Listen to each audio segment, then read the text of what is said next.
Este es el cuarto video del curso Atención a Víctimas del Delito.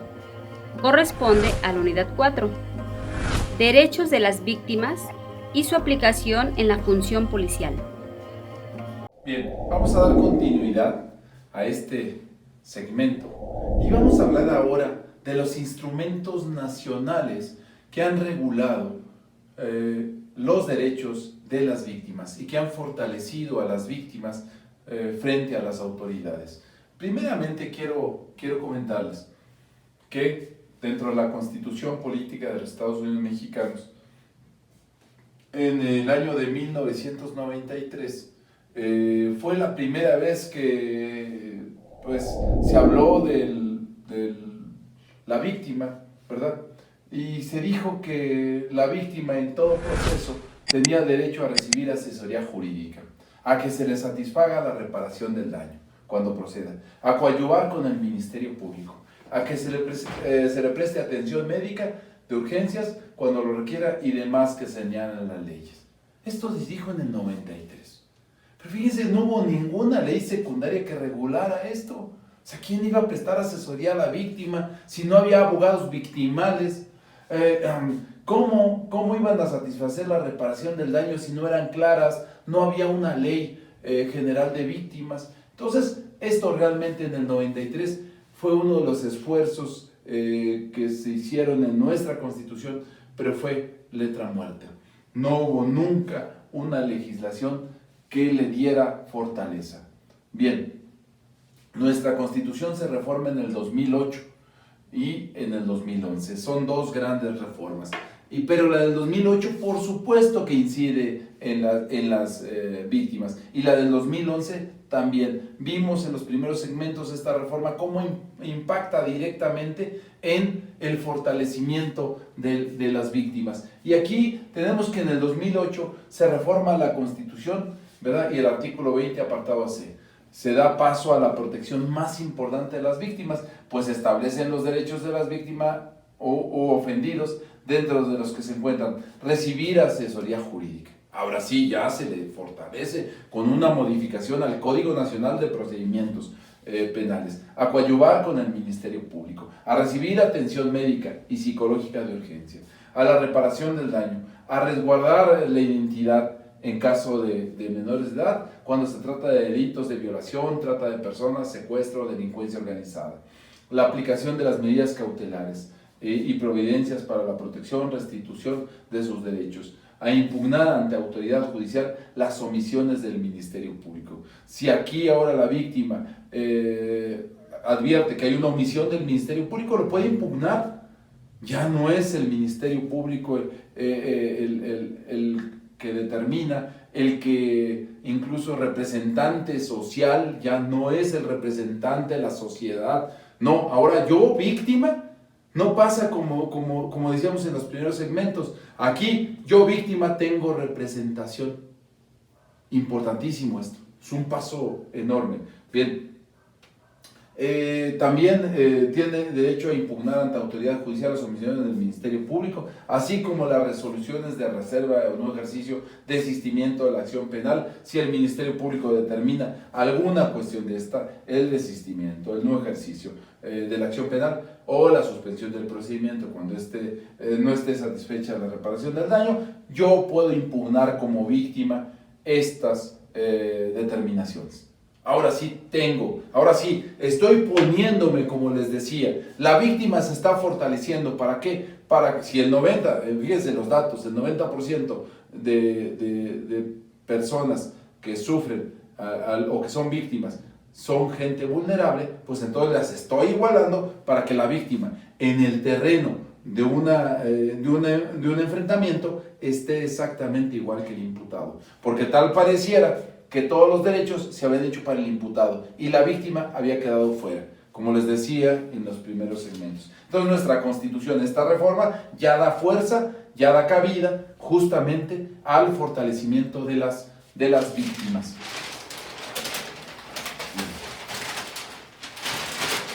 Bien, y también surge se publica una Ley General de Víctimas. Esto es vaya, un cambio diametral en nuestro sistema de procuración, de justicia, de seguridad pública y de administración de justicia.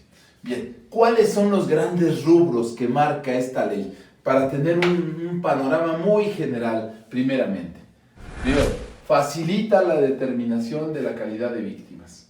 Al distinguir entre víctimas directas, las que han sufrido la agresión directa, o víctimas indirectas, familiares, personas que tengan una relación inmediata con una víctima directa y cuyos derechos peligren. Incluso facilita y dice, estas son las víctimas directas, estas son las víctimas indirectas. Ya no deja lugar a duda. ¿Por cuál es el objetivo? Que se le determine la calidad de víctima para tener todos estos derechos que habla esta propia ley. Reconoce un amplio catálogo de derechos de las víctimas, a recibir ayuda, un trato humanitario, atención para ellas y sus familiares, el derecho a la verdad, a conocer qué pasó, ¿verdad? Como vamos a ver, estos puntos los vamos a ir desarrollando más adelante, ¿verdad? También a la impartición de justicia, a la reparación del daño, ¿verdad? A conocer en el proceso penal contra sus agresores, a formar parte de este proceso, a conocer el expediente, vaya, tiene una serie de derechos que en realidad se está poniendo en el mismo plano. Bien, también esta ley crea instancias para atención a víctimas. El Sistema Nacional de Víctimas, encargado de supervisar los programas de atención. La Comisión Ejecutiva de Atención a Víctimas, que fungirá como órgano de vigilancia y órgano de asesoría jurídica de atención a víctimas. Fíjense, ya hay todo un sistema nacional de víctimas, así como el Sistema Nacional de Seguridad Pública, hay un Sistema Nacional de Víctimas que será el encargado de supervisar los programas, claro está, ¿verdad?, de generar estas sinergias para fortalecer los derechos de las víctimas. Se establece un registro nacional de víctimas para facilitar el acceso a las víctimas, a las medidas de asistencia y apoyo. Ni siquiera se sabía cuántas víctimas había en México. Lo primero que hay que conocer es cuál es el número, quiénes son las víctimas, qué edad tienen, quiénes son, qué estudios tienen, cuáles son los principales delitos de que son víctimas. Vaya, ¿hubo reparación del daño? No hubo. Vaya, por eso hay un registro nacional ahora,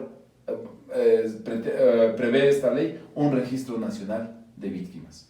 Siguiente, integra un fondo de ayuda, asistencia y reparación integral. Ojo, se integra un fondo de ayuda, de asistencia y reparación integral a fin de contar con recursos necesarios para garantizar la concreción de las acciones previstas en la ley. Ya hay un fondo de ayuda, asistencia y reparación integral por parte del Estado. ¿Para qué? Reparar el daño a las víctimas. Entonces, son 5 grandes rubros de los que habla esta ley. Es una visión muy general. Pero vamos a analizar esta ley en sus partes.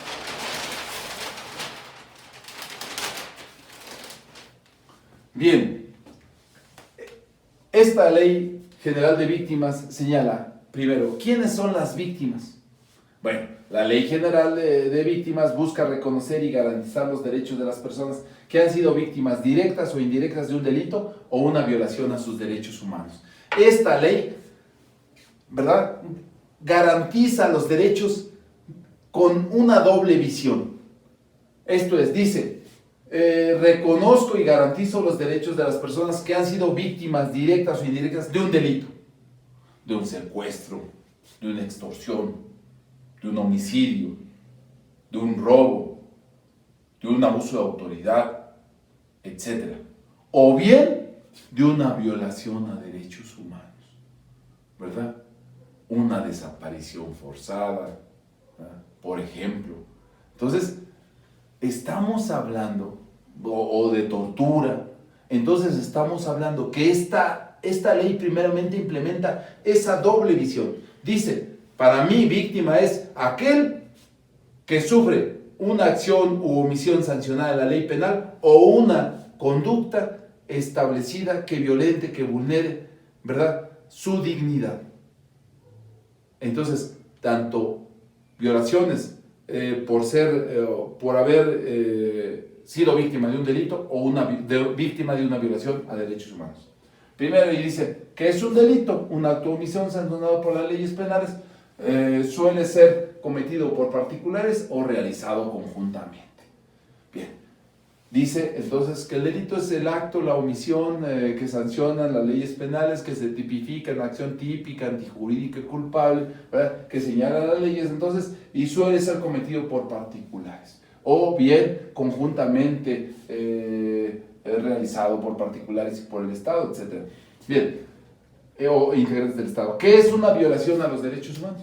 La violación a los derechos humanos ocurre cuando el servidor público o autoridades omiten proteger los derechos de las personas o cuando abusan del poder, que tienen vulnerado o negado dichos derechos. Asimismo, se considera violación a los derechos humanos cuando la afectación a los derechos la origina una persona particular que ejerce funciones o presta un servicio público. Ojo, entonces ya dice, importantísimo, señala con claridad que esa afectación, cuando el Estado, un policía me detiene y esa detención me violenta, me agrede, me lesiona, me desaparece, ahí también me protege el Estado. La Ley General de Víctimas, a través de la Ley General de Víctimas. Bien, entonces son dos determinaciones, tanto la víctima puede ser que es afectada por un delito o por una violación a derechos humanos. Aquella afectación a derechos humanos puede ser discriminación, puede ser, como les decía, alguna conducta del Estado que afecte, ¿verdad?, a la persona. Bien, también señala esta Ley General de Víctimas que hay víctimas directas, víctimas indirectas, víctimas potenciales. Fíjense algo importante. ¿Quiénes son las víctimas directas? Aquellas personas físicas que hayan sufrido algún daño o menoscabo económico, físico, mental, emocional o en general cualquier puesta en peligro, ¿verdad? Bien, o lesión de sus bienes jurídicos o derechos como consecuencia de la omisión de un delito u violaciones a derechos humanos reconocidos en la Constitución y en los tratados internacionales que el Estado mexicano sea parte. Ojo, aquella persona que sufre de manera directa, ¿verdad?, aquella persona que sufre alguna lesión, algún daño, algún físico, emocional, ¿verdad?, o una puesta en peligro, esa es la víctima directa. Personas desaparecidas, personas que hayan sido asesinadas, personas que hayan sido torturadas, bien, personas que hayan sufrido una violencia sexual, personas que se les haya realizado alguna discriminación de manera directa. Esas es víctimas directas, que sufren directamente para sí el daño. Pero, por ejemplo, fíjense, si es una desaparición de una persona, es un secuestro, es un robo, es un homicidio. Miren, no solamente sufre, como dice la Corte Interamericana, no solamente sufre la víctima directa, hay víctimas indirectas. Aquellas indirectas son los familiares o aquellas personas físicas a cargo de la víctima directa que tengan una relación inmediata con ella. Oigan, me desaparecieron. No solamente la afectación es para mí. Yo soy la víctima directa, pero ahora se da esa visión para decir, también hay víctimas indirectas. La familia también es víctima. Y también debe ser tratada como víctima, y también debe ser resarcido el daño, y también debe ser protegida por el Estado, y también tiene que restituírsele todos los derechos y todas las afectaciones que sufrió. Esa es la víctima indirecta, aquella persona que tenga una relación directa inmediata con la víctima. Entonces la víctima directa es quien sufre la afectación, el daño, La víctima indirecta es quien está con esa persona y que resiente esa afectación. Víctima potencial. Son víctimas potenciales las personas físicas cuya integridad física o derechos peligren por prestar asistencia a la víctima, ya sea por impedir o detener la violación de un derecho o la comisión de un delito, ¿verdad? Ejemplo, los defensores de derechos humanos, que se involucran para que no se torture, para que no se realice una desaparición forzada. Esa es una víctima potencial. Víctima directa, sufrió el daño. Víctima indirecta, la familia. Víctima potencial, aquel grupo de defensores de derechos humanos que están defendiendo para que no se cause un daño y no quede impune el delito.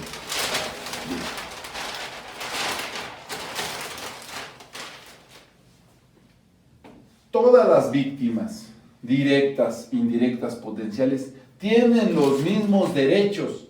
La Ley General de Víctimas no solamente protege a las personas individuales, de igual forma reconoce como víctimas a los grupos, comunidades colectivas o organizaciones sociales que han sido afectadas por delitos o violaciones a sus derechos y libertades. Ejemplo, ha habido grupos, organizaciones que han sido afectados en lo general y pueden ser víctimas colectivas, por supuesto. Pero todos pueden ser víctimas, y esto es importantísimo: la víctima directa, la víctima indirecta y la víctima potencial. Y por ese solo hecho alcanzan esta protección de esta ley general. Es el elemento importante aquí, es bien interesante. Derecho al acceso al acceso a la justicia. Tiene derecho a que el Estado investigue, juzgue y sancione a los responsables. Por supuesto, ese es un derecho de la víctima, ¿verdad? Que el Estado investigue, pero que investigue realmente, como decía la jurisprudencia, ¿verdad? Hay que investigarlo en su más sentido, pues, para evitar alguna violación. En el sentido amplio, pues, investigue, se juzgue y se sancione a los responsables. Porque en el caso Campo Algodonero, ¿qué creen? No se sancionó a los responsables en una primera etapa. ¿Verdad? Entonces dicen, pues no. Y cuando se realizaron las investigaciones, se mandaba el oficio a la policía de investigación como es, y la policía de investigación no investigó. Bueno, entonces, ojo, tiene derecho que el Estado investigue, juzgue, sancione a los responsables. Tiene derecho, ¿verdad? El derecho a acceso a la justicia. Tienes derecho a una investigación pronta y efectiva. O sea, rápido. Justicia tardía no es justicia. Pronto, ¿verdad? Y efectiva. Que lleve a la identificación, captura, procesamiento y sanción de todos los responsables. Por supuesto, México hay un grado de impunidad terrible. No se investiga, no se sanciona a los responsables. Y ese es un grave problema para el Estado mexicano. Tienen muchas posibilidades que quien comete un delito no sea nunca llevado a la justicia para que pague por ese delito. Bien. Puede tomar decisiones informadas y escoger las vías de acceso a la justicia y los mecanismos alternativos de justicia. Puede generar acuerdos, ¿verdad? Este tipo de acuerdos para poder pues hacerse válidos los mecanismos alternativos de justicia. Puede ejercer recursos legales en contra de las decisiones que afecten sus intereses en el ejercicio de los derechos de la víctima.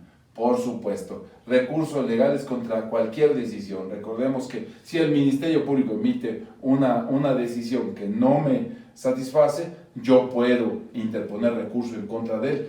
Ahora sí lo puedo hacer.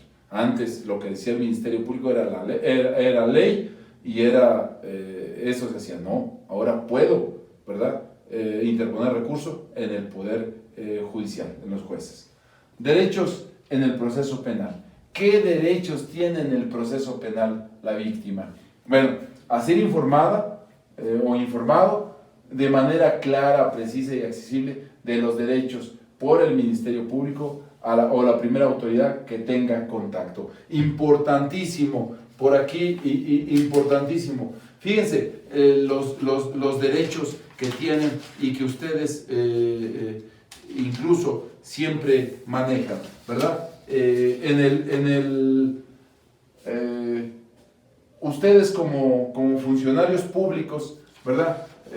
Dan lectura a ciertos derechos que tienen que ver justamente, ¿verdad?, con la víctima, y siempre establecen, pues bueno, a ver, ¿cuáles son los derechos? Dentro del IPH hay un apartado que dice, el apartado E5, dice: constancia de lectura de derechos, solo en caso de víctima u ofendido. Acuérdense que víctima es quien sufre directamente la agresión, y el ofendido es quien puede ser el titular del bien jurídico, ¿verdad? Ejemplo, si roban un vehículo, la víctima es quien sufrió la agresión, el robo, y el ofendido es el dueño del vehículo, para que lo tengamos ahí perfectamente claro. Bien, dice: indique a la víctima o ofendido que tiene derecho a, ya hasta se los pusieron en el informe policial homologado a ustedes, recibir asesoría jurídica, ser informado de los derechos que en su favor establezca la Constitución, y cuando lo solicite, ser informado del desarrollo del procedimiento penal. O sea, él ya le estoy diciendo a la víctima, usted tiene derecho a ser informado de los derechos que en su favor establece la Constitución. Bien. Pero también, cuando lo solicite, ser informado del desarrollo del procedimiento penal. Antes era un oscurantismo, nadie sabía nada ni en qué iba el asunto. No, tengo derecho a la información, ¿verdad? Recibir desde la comisión del delito atención médica psicológica de urgencia. Es importantísimo el trabajo del policía, porque el policía puede recabar datos fundamentales. Primero, cálmese, señor, no se preocupe, estoy aquí para ayudarlo. No se preocupe, todo va a estar bien. De la calma que ustedes le den, depende incluso que él vaya y presente su denuncia. Depende mucho que no exista impunidad. De ustedes, compañeros funcionarios encargados de cumplir la ley. Comunicarse inmediatamente después de haberse cometido el delito con un familiar, incluso con su asesor jurídico. Usted tiene derecho a comunicarse, a hablar por teléfono a un familiar, ¿verdad? O con su asesor jurídico. A ser tratado con respeto y dignidad. Siempre el trato respetuoso de ustedes hacia las víctimas es importantísimo. Ustedes son la primera autoridad, los que representan al Estado en una primera instancia. Entonces, el trato respetuoso y digno, ¿verdad? Respetando la dignidad. Siguiente, contar con un asesor jurídico gratuito en cualquier etapa del procedimiento, en los términos de la legislación aplicable. Antes, el imputado era quien tenía el abogado y la víctima tenía que conseguir sus abogados, ¿verdad? Ahora no, ahora tienen su abogado victimal.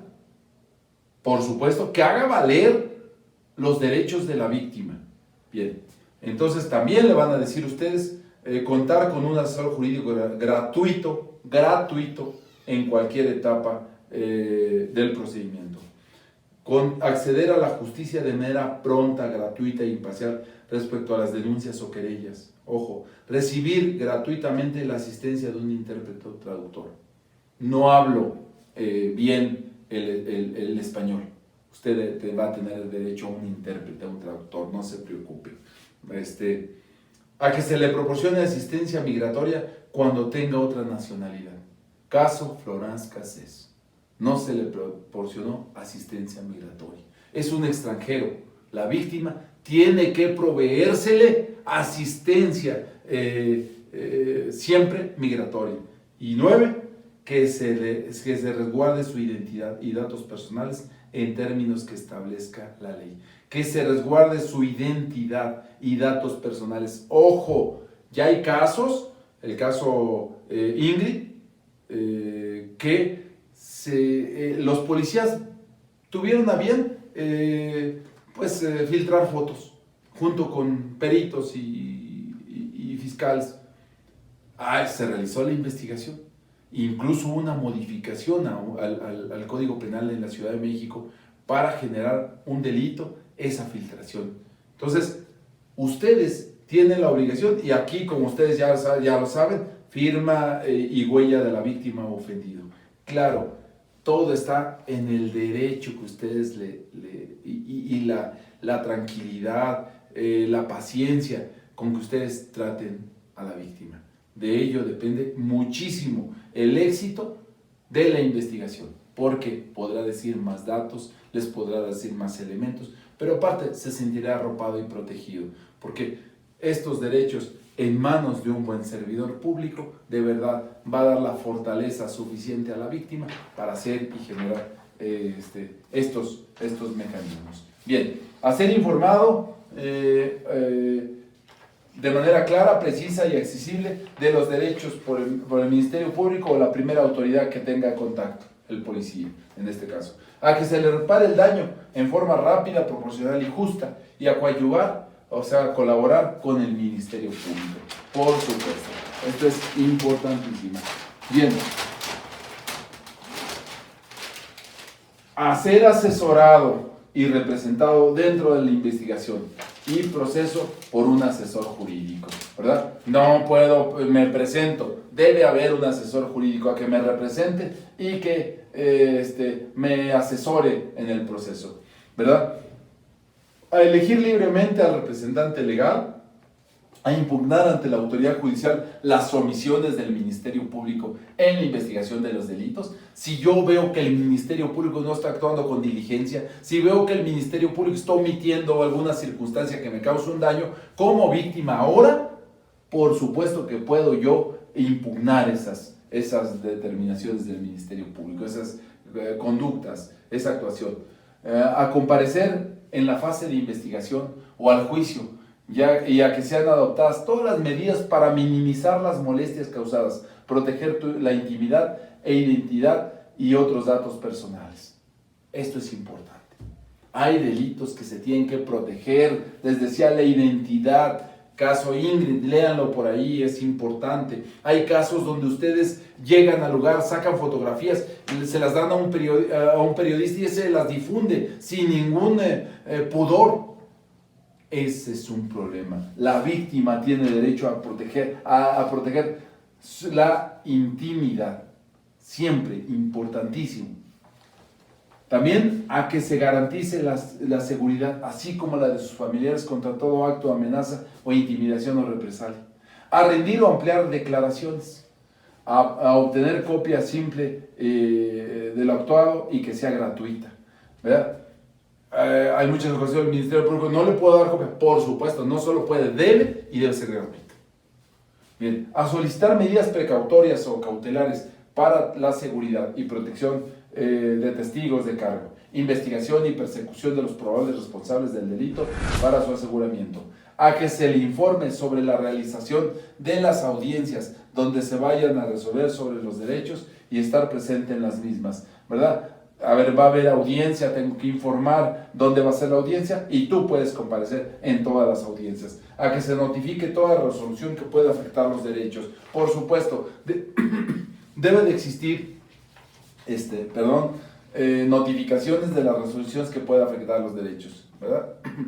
Tiene derecho también a solicitar intervención de expertos independientes, ¿verdad? A fin de que colaboren con las autoridades competentes en la investigación de los hechos y a la realización de peritajes.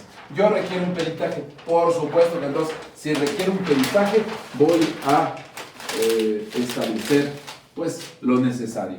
Bien, vamos a dejarlo hasta ahí. En el siguiente segmento vamos nosotros a continuar viendo esta Ley General de Víctimas que da elementos bien importantes para el trabajo de nosotros y que nos permite fortalecer nuestras conductas. Indudablemente, en muchas ocasiones el funcionario encargado de hacer cumplir la ley, nuestros policías, violentan algunos principios porque desconocen. Créanme, yo me atrevo a decir que un número importante de policías desconocen algunas situaciones. Por eso el conocimiento nos permite generar nuestro trabajo de mejor manera, nos permite evitar impunidad, nos permite que un sistema de justicia verdaderamente fuerte.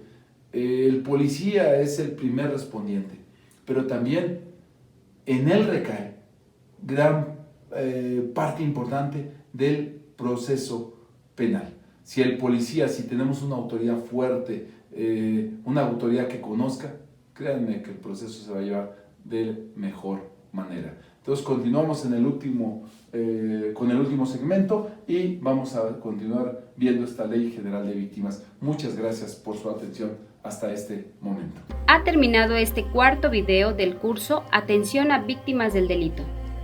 Si ya estás listo, responde tu evaluación.